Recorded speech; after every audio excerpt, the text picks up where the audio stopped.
යාළුවනේ ඔන්න මං ඊයේ ගෙනාපු සයිඩ් බෑග් එකේ කලර්ස් ටික ඔයාලට ගෙනාවා. මේ බලන්න මේ හරිම ලස්සනයි නේද? මේ බලන්න ඔයාලට මම මේ රෙද්දත් එක්කම පෙන්නන්නේ. බෑග් එකේ ක්වොලිටි එක බලන්න. මේ බලන්න හරිම ලස්සනයි නේද? මේ තියෙන්නේ කලර්ස් ටික. මේ ලයිට් පින්ක් එකක් තියෙන්නේ.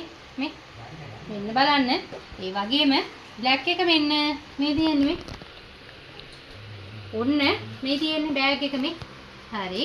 ඔන්න බලන්න. එහෙනම් මෙන්න මේ කලර්ස් ටික තමයි අපි ගාව තියෙන්නේ. ඔයාලා ටග් ගාලා මේ වගේ ලස්සන බෑග් එකක් බලන්න කොච්චර ලස්සනද කියලා. හැමදාම ඉතින් එකම විදිය අරගෙන යන්න ඕනේ නෑනේ. අලුත් ඩිසයින් ආවම අපි අලුත් දෙයට ලස්සන විදිහට පුරු වෙන්න ඕනේ. එහෙනම් ඔයාලා අපේ WhatsApp එකට මැසේජ් එකක් දාන්න 075 95 60 322 අපේ නම්බර එක. එහෙනම් ලස්සන බෑග් එකකට ඕඩර් එකක් දාන්න. ගිහිල්ලා එන්නම්. බයි.